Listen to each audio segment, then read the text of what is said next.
पिताजी को कोई लेना देना नहीं रहता था। बस यहीं से हर पूर्णमासी अमावस्या को एक थैला उठाते थे और हमें स्मरण में है। आज भी एक कुर्ता हम रखे हैं, एक एक कुर्ता को हमने 1 महीना पहना। जय श्री राम, जय बागेश्वर धाम। देख सकते हैं यहाँ पर महाराज जी खड़े हुए हैं। ये कौन सी जगह है, कहाँ पर आज महाराज जी आए हुए हैं। आज जानेंगे सभी बातों को और ख़ासकर आप उन बातों को जानेंगे जब बात बात पर महाराज जी रो पड़ते हैं। आखिर क्यों महाराज जी बीच कथा में क्या याद करके, कौन सी बात याद करके वो रो पड़ते हैं। आज वो सारी कहानी आपके सामने होगी।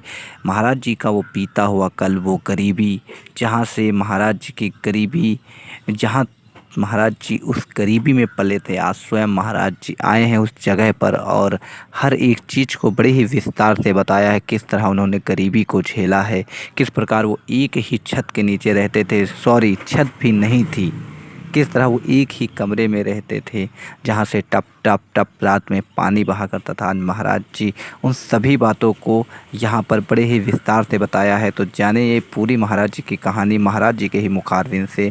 तो आप लोग वीडियो को पूरा ज़रूर देखें। वीडियो को लाइक एंड चैनल को सब्सक्राइब कर देना। कमेंट में जय श्री राम, जय बागेश्वर धाम जरूर लिखना। तो चलिए वीडियो को करते हैं स्टार्ट। पिता, छोटी बहन थी, उससे छोटा भाई था। तो 2 भाई 1 बहन थे।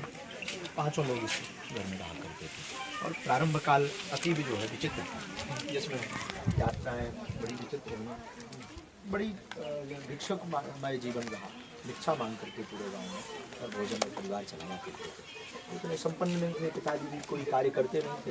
तो इसी में एक तरफ भगवान का स्थान बना रहता था, एक तरफ रसोई बनी रहती थी और एक तरफ जो है यहाँ तक कि भैंस भी बनी रहती थी, पशुशाला में बनी रहती थी। लेकिन वो में अपना जीवन भगवान बागेश्वर बालाजी की कृपा से पूरा 14 वर्ष का वनवास इस स्थान पर मैंने जाता। वो जो विकट परिस्थितियाँ थी वो आध्यात्मिक यात्रा के लिए कितनी मददगार साबित हुई। उन्हीं विकट परिस्थितियों में ही हमारी अध्यात्म यात्रा प्रारंभ हुई। भगवत कृपा इन्हीं विकट परिस्थितियों से ही प्रारंभ हुई है। और हमारी दृष्टि तो ये कहती है कि जो कहावत आदिकाल से चली आ रही है कि भगवान जो भी करते हैं अच्छे करते हैं, अच्छा करते हैं, अच्छे के लिए करते हैं। तो ये बागेश्वर बालाजी की ही महिमा है कि इन स्थितियों में नहीं रहे होते तो उनसे लगन नहीं, इन परिस्थितियों में रहे, यहाँ चलते रहे, यहाँ पर खेले हैं। यहाँ पर जो संकीर्णता है, उस संकीर्णता में व्यापकता की जो ललक थी, उस व्यापकता को पाने के लिए तो बागेश्वर बालाजी के चरणों में सिमरन, बागेश्वर बालाजी के चरणों का ध्यान और जो है मन में भाव था कि इसके ऊपर एक छत बन जाए, ये भाव रहा और वो अभी भी अधूरा है।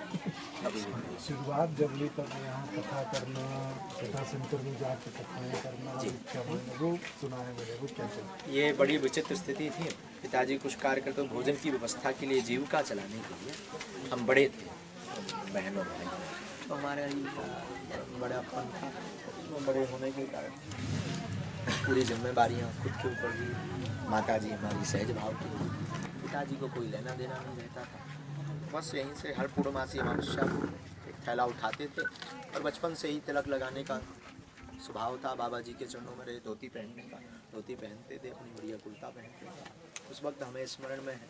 आज भी एक कुर्ता हम रखे हैं, एक एक कुर्ता को हमने 1 महीना पहना।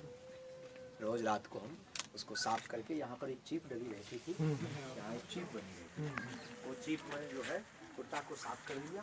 एक यहाँ से वहाँ तक तार था, तार पर सूखने के लिए डाल देते थे। तो वहाँ से सारा सूख गो, उस सुबह से उसी को पहन करके अध्ययन करने जाते थे और उसी को पहन करके अमावस्या पूर्णमासी गाँव में घर घर जाकर के भिक्षा मांगते। वो जीवन जो सिखा करके गया वो कदापि न भूल सकता, न भुला पाता। लेकिन उस जीवन ने मानवता का, वास्तविकता का खूब बोध किया। उस जीवन से ही इस जीवन तक की यात्रा संपन्न हुई। ये भगवत आशीर्वाद था, बागेश्वर बालाजी की ही कृपा थी कि जो यहाँ पर जीवन गुजरा या इन स्थितियों में गुजरे। फिर इसके बाद में और बड़े हुआ है।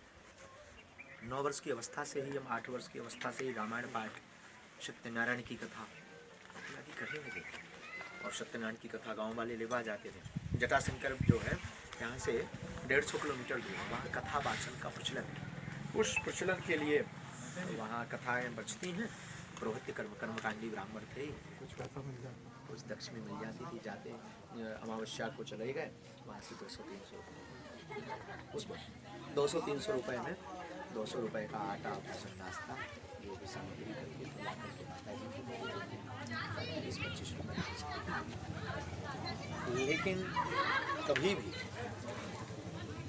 हम जीवन में ऐसा बोध नहीं हुआ भगवान नहीं उस वक्त हमारे लिए 5 रुपये सत्यनारायण की 5 रुपये सत्यनारायण की 11 रुपये 5-10 रुपये में सत्यनारायण में स्मरण में है 1 रुपये का पार्ले जी आया करता था छोटा में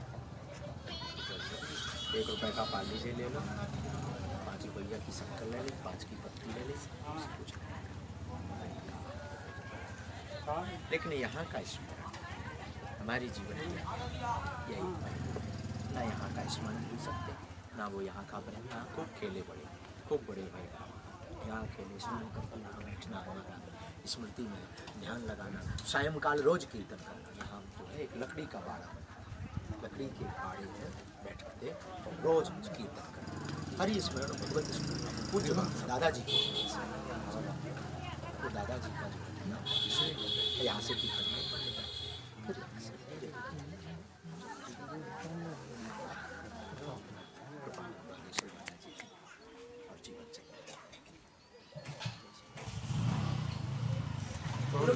राम की जय। दुखद अनुभव सुनने का अवसर मिल रहा है इसके माध्यम से हमको भी सबको भी मिला कैमरे के माध्यम से।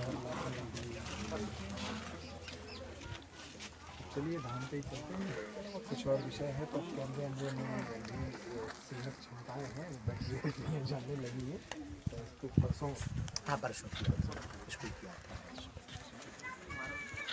यहाँ तक कहोगे